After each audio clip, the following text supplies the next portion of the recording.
It's not just me. I want to welcome you to our first ever video cast for the Naperville Fire Department Explorer post 9/11. Today we have Donovan Lares with us. He's graduated our program and has moved on to bigger, better things that we will discuss later. And Brian Ulam, I should say Lieutenant Brian Ulam, current Naperville Fire Department Explorer. Thank you guys for joining us. You're welcome. I have a few questions just to break the ice here to get us used to this little interview process. My first interview doing this part of it, and I'm sure it's probably not your first time being interviewed. So, first question, Donnie, what was your first job? My first job, I was a bagger at Jewel Osco. Jewel. Yeah. That was a route I worked for Dominic's. I quit and then came back like 2 months later. Why'd you quit? Because I just didn't want to work there. Didn't want to work there. And I realized I needed money, so I went back. How old were you? I got that when I was just after I turned 16. Quit just before. Jeez, I need to edit that out. But we're not going to edit it out. It's taking us a lot of cuts just to get this far, so we're going to have the laugh. Is there something funny Brian. about me working at Jewel Osco? Oh, yeah, You worked at Dominic's. Dominic's was way better and more expensive. Brian, what was your first job? I pushed around a lawnmower from the time I was about 12, and I still do that sometimes. My first actual job, I worked at Ace Hardware Ace. Nice. for about a week and a half. A week and a half? Yeah. Why only a week and a half? My brother got me a job, so I quit that one. Where was his second job? An ice cream shop. At ice cream shop? Yeah. Which one? Cookie Dough Creations. Cookie Dough Creations. Yeah. Nice. While we're all laughing, what is your most embarrassing moment, Donnie? I hit a car taking my driver's test. You hit a car. And they failed you, hopefully? It was at the end. I passed it. He was writing everything down saying that I passed. I went to park. And you nailed the car. It wasn't bad, but I mean, I screwed up his car, so he failed me. In my defense, he was over the line a little bit, and I told the driver guy I didn't want to park there. And he said, well, I'll park there. So, all right. And I hit him. Nice job. But you obviously got your driver's license. Yeah, like a week later, I had to go back. All right. Brian, your most embarrassing moment? Should I go with the Spanish for you? Go with your most. In 7th grade in Spanish, we were doing video presentations, and I was presenting, and I looked at my friend, and he made me laugh really hard, and I farted very, very loudly, and that's on video, and it's shown every class now. So, Nice classic in-school fart. yes. I like it. Can you do any impressions? No. No impressions, Donnie? No. It's kind of boring. Can you do an impression? No, I can't either. All right. What is your morning routine? Pre-military morning routine and now in the military morning routine. Pre-morning military routine. Wake up for my alarm clock, hit snooze, turn my phone off, and go back to sleep. I missed a lot of school doing that. Then I'd wake up and go to TCD. But my mornings weren't anything really big before I joined the military. But now, being in the military, wake up every morning at 4:30, shower, change, shave, make a cup of coffee, and then just hang out in my room, do some stretches before PT, and then get my day going. Nice. Right. Mine are kind of the opposite of that.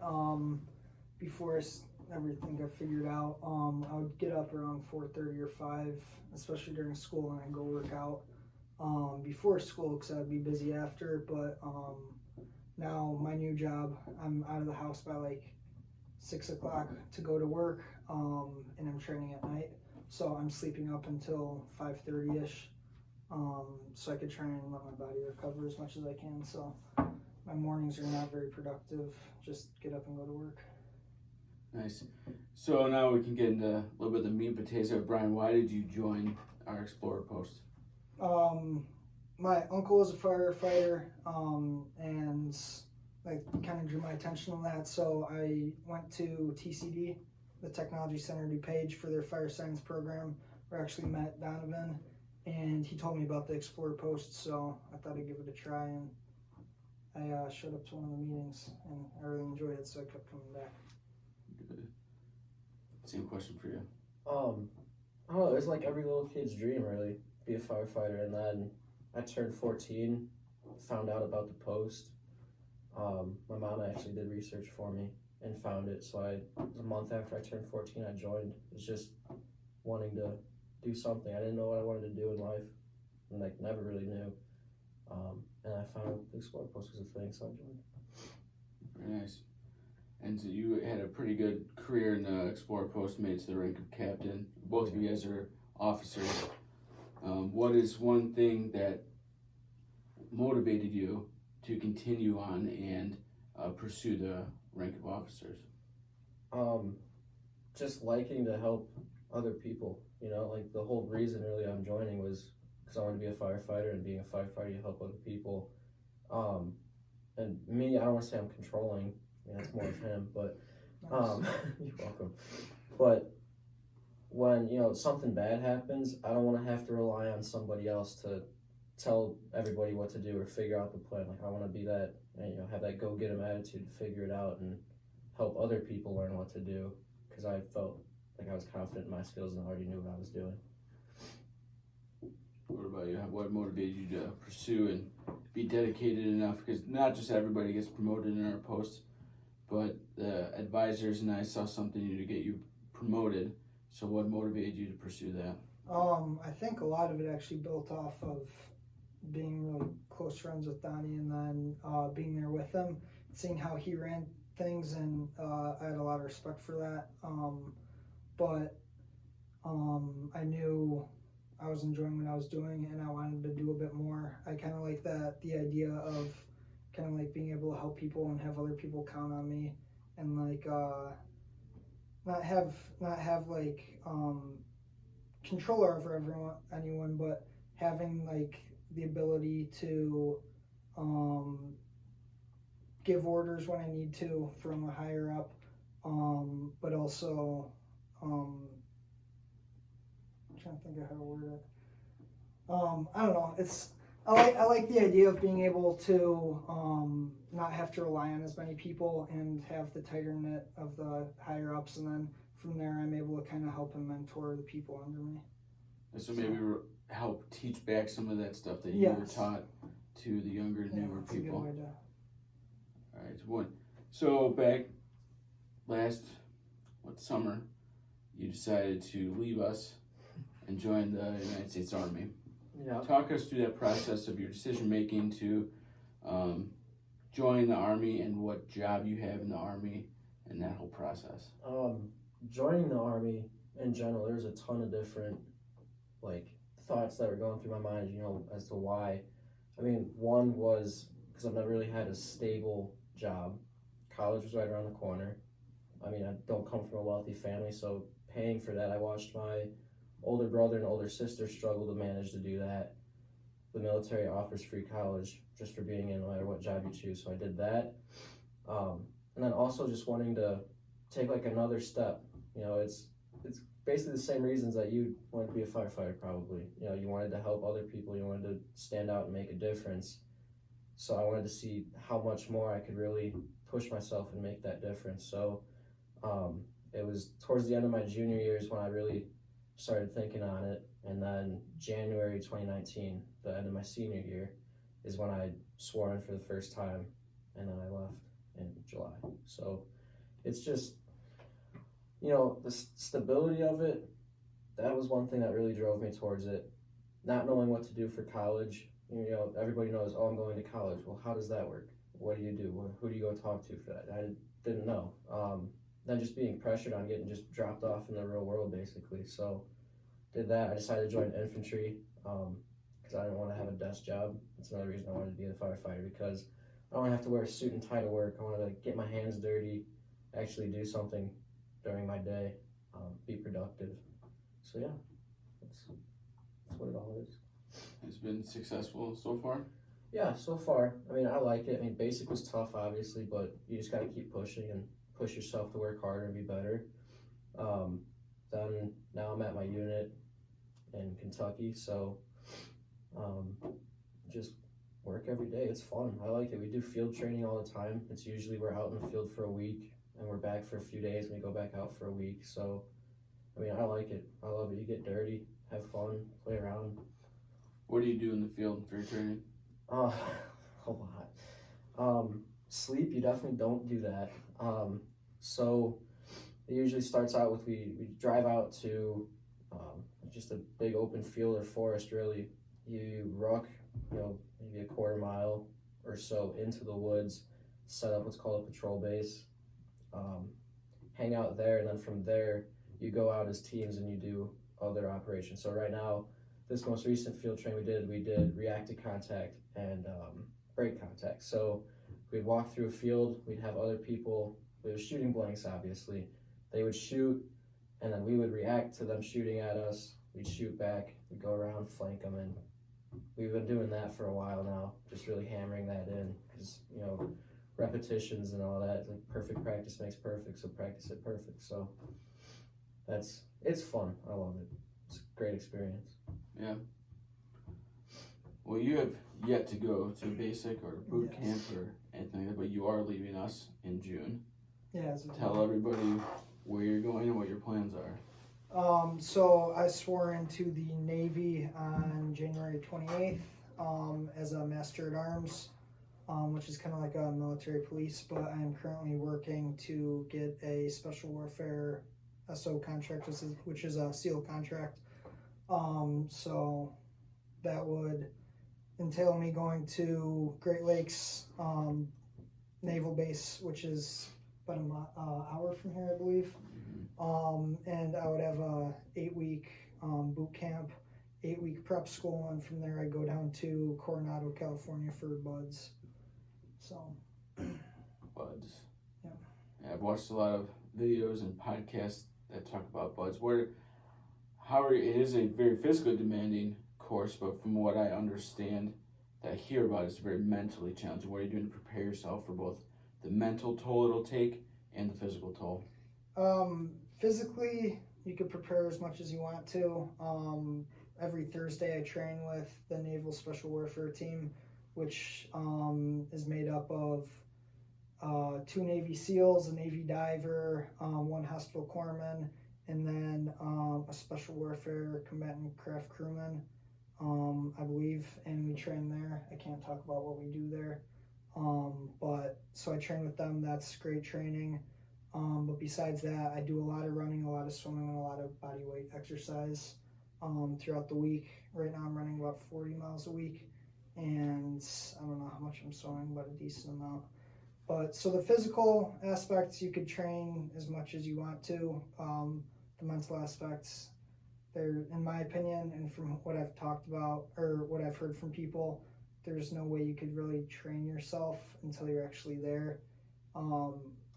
I think it just kind of comes from the person themselves, and the reason behind BUDS is to find who's mentally weak and to find the ones that are going to sit there and fight and stay with everything, and they're weeding out the weak and the weak-minded. So, I mean, I can't give you an answer on how I can mentally train for that, but I think a lot of it has to do with the reasoning on why you're there, and that's all personal for every person that goes.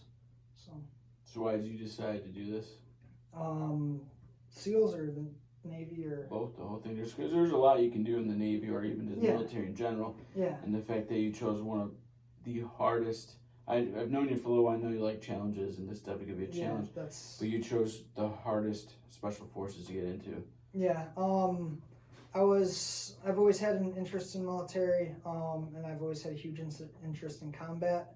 And I was originally looking at the Marines and looking at going infantry with that, but after doing some research and I think maturing a bit more, I figured I wanted something more than that.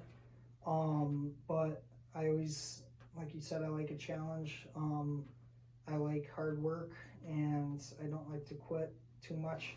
So, and I like the water, and I like the whole idea of being an operator and everything. So all those kind of piled together, that seemed like a really good fit, and I figured I could learn a lot about myself going through BUDS, and it could make a great career. I could make a big difference.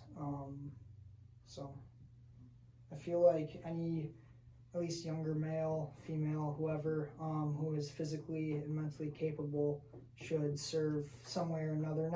There's thousands and thousands of different things you can do in any branch of the military. You don't have to go infantry or special warfare or anything, but in my opinion, I think everyone should serve their country, whether it be public service like firefighting, police, teaching, but so I felt like it was kind of my duty to enlist, and then from there, it was just figuring out what I wanted to do. Yeah, I agree with you on that part. That's at a certain point in your life, you should serve your country, whether it is military or first responder or Peace Corps or something, just to serve somebody other than yourself for a couple years before moving on to the rest of your life. I tried to join the Army, Donnie, back in the day. I've heard back this. 2004, in the middle of a war. It started with the Iraqi war. And, well, let's say I had too many donuts, was too fat to join the recruiter and let me take a practice test. And I scored really well, but I was too fat for my height. So that passed, and obviously here I am now in a firefighting career. Still serving, I enjoy it. So 5 pounds too strong. Yeah, you're on the opposite end of the Still spectrum. sent me. You're too small. Remember when we first met, I was a lot taller than you, and you're like a toothpick, and now you're taller than me and probably stronger than I am. No, I don't know about that one. Yeah, you're right, probably not. So when you were at basic training, I want to talk about that a little bit. We would keep in contact through mail, obviously, because you couldn't call or anything like that. You didn't have your phone. So you would write me and I'd write you back. And one thing I noticed in your first half of your letters, or grouping of letters, you were very upbeat. You loved it. It was the best thing. And it was a very positive vibe I got from the letters. Mm-hmm. Then I noticed, and I even talked to your mom about this too. You didn't know this part, but I did. I talked to your mom about this at the CAPS Awards night. And there was a turning point, your turning green ceremony, and it was usually your family weekend or day. And every letter since that day, I noticed you had more, not a negative I'd say, but you were homesick 100%, I can tell. I think you even mentioned in one of your letters that you're homesick, you didn't want to be there, it's just taking too long. It's like something happened that weekend. I think they timed it right because you had your FTX come up after that, and you had other things that they wanted you to see, here's a taste of home, here's what you're missing, and let's throw the hardest thing we have at you at the last couple weeks. Yeah.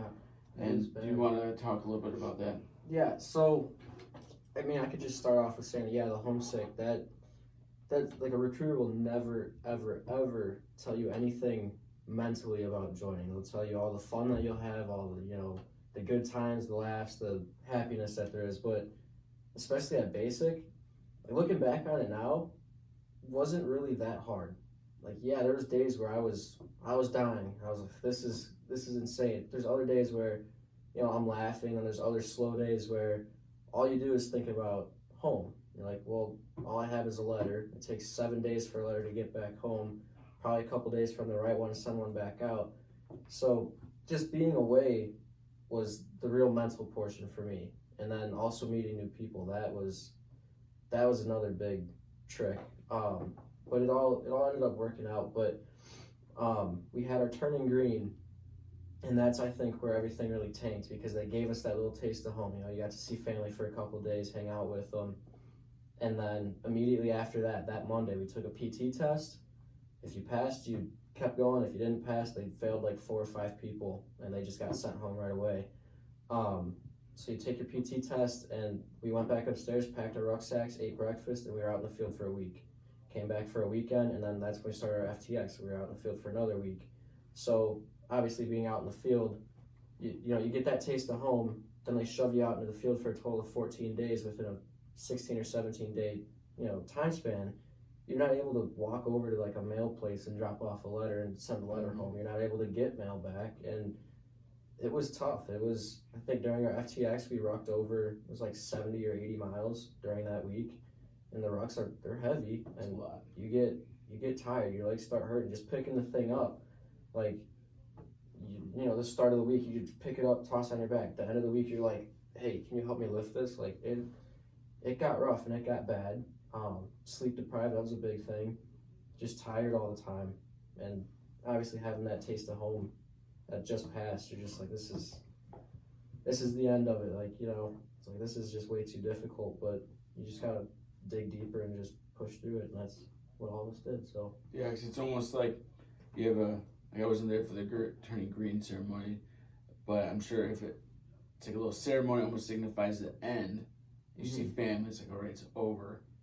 And then, wait, we have all this really hard stuff to do coming up. So I can only imagine how hard it would be to do that. yeah, I'd rather have that first initial 10 weeks of basic than go back through that last 5, because that last 5 was brutal. Like, that was honestly the hardest part of it, and that was our job specific training at that point.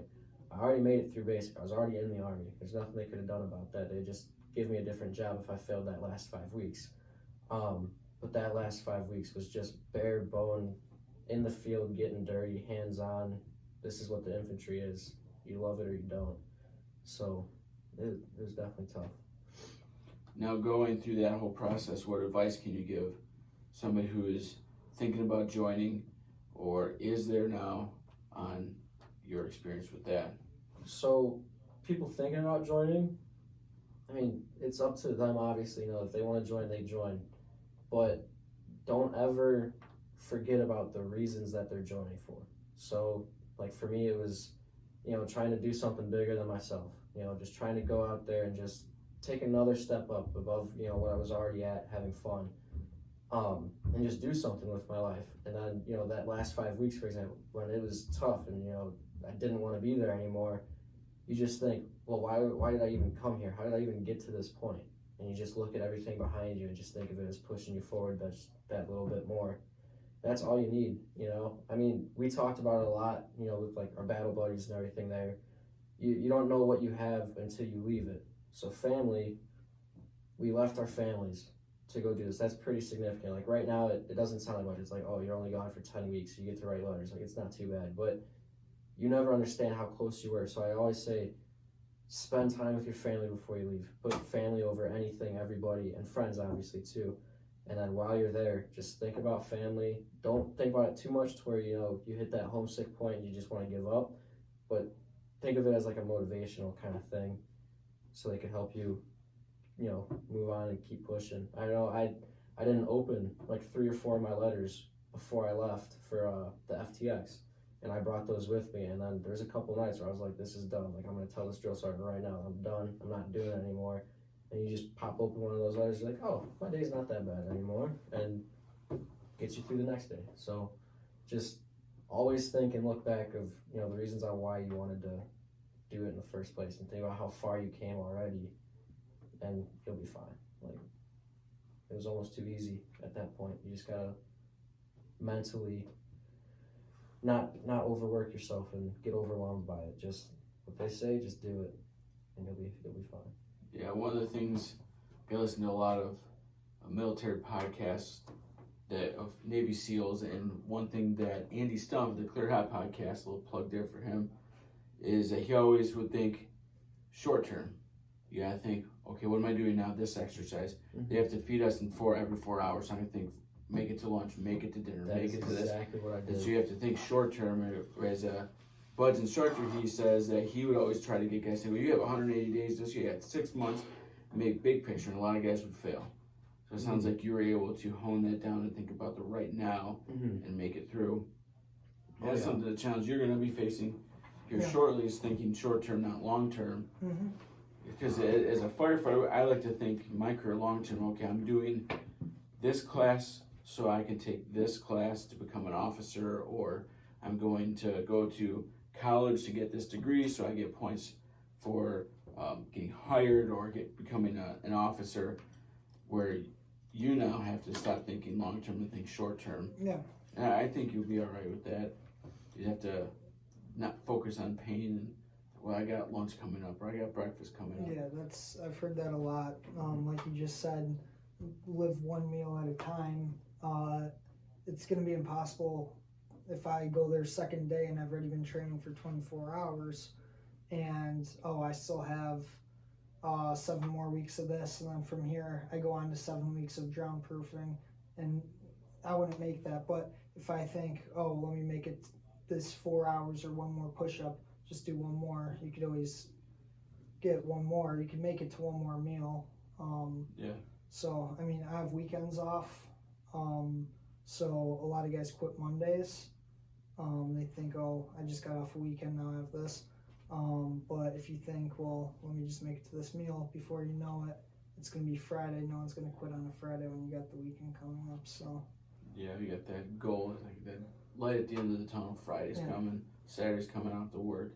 Yeah, I can see why Mondays would be hard. That's probably why everybody hates Mondays. Yeah. Get a little taste of freedom Saturday, Sunday. Oh, I gotta go back to work Monday. Yeah, but I mean, at the same time, I can't speak for it because I haven't experienced it, and there's nothing I could really do right now that's gonna add up to anything close to that. But in my mind right now, it's like I'm willingly signing up for this, knowing what I'm getting myself into. So I can't speak for anything right now, except for right now, like, quitting's not even an option, because if it was, as soon as that slips into your mind, that's all you're going to think about, and then it's just going to go downhill. So I wouldn't be wasting my time if I didn't think that, or if I thought that I'd be quitting. So just got to keep that mindset, I guess. Yeah, I'm very excited to hear when you told me you were going to do that. I was very excited for you. So hopefully one day, like we attended his graduation, we can attend your graduation and see that graduate buds. Just to wrap up, I think we've been pretty good conversation for our first ever episode on this video cast. So I just want to thank you guys for coming out. Any last comments you want to tell our Explore post or Facebook, Instagram land? This hopefully all the thousands of people that are going to watch this amazing video shot on my cell phone. I mean, for the post, I guess it kind of relates to me. So, I mean, if you're thinking on joining, do whatever you can to better yourself physically, because there's that saying that everybody hears 1,000 times, you know, you're never as strong as, or you're only as strong as your weakest link. Have that mindset of, I'm not going to be the weakest, and you'll be fine. You'll be looking at other people. You know, you get 2 minutes for at least the Army PT test. They're changing it soon, but when I was in, it was, you get 2 minutes to do as many push-ups as you can. You have to have at least 42. You'll see people sitting there struggling and dying by the time they hit 30. And that's who you are, you know, that's like your weakest link right there. That's as strong as you can be, is that guy. So don't be that guy. You know, just keep bettering yourself.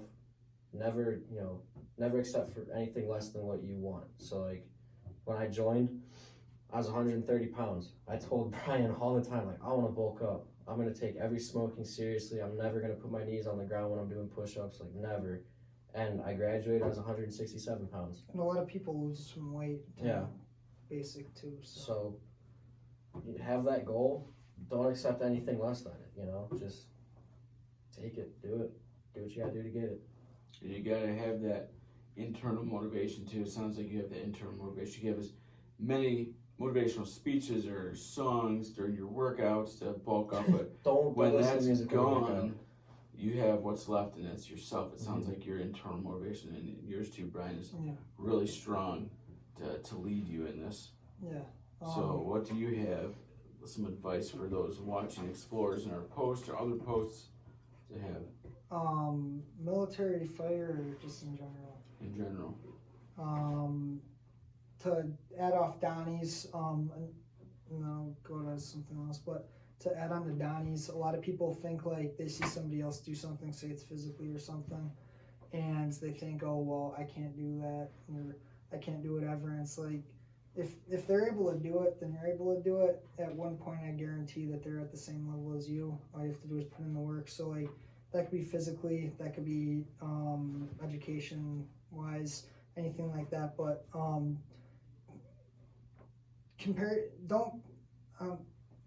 it's good to compare yourself to others, but don't say, like, oh, well, they had this. Compare yourself and see how you could, like, better yourself to get to whatever point that they're at, or don't think that you can't do something or that you're not as good as someone, whether it be your training or anything like that. So so that's for that. But just in general, I guess, keep on the track that you're on. I know a few different times, whether it be for fire or my training for the Navy. Like I'll get in a slump and then I'll go for a week and I'll barely work out or something. And then I go and take my PST, which is my physical screening testing, and my numbers drop, and then I catch that and I go back up. But don't let something that happens get you down or like knock you back from whatever you're working on. Just work through it and keep your head up, and you'll push through it, and then everything will kind of open back up, and just keep on working on whatever your goals are. So say that. Well, I just want to thank you guys for coming, stopping by, and we look forward to seeing what the future has to hold for both of you, and hoping one day we'll be at your graduation in the Navy, and wish you guys both the best of luck.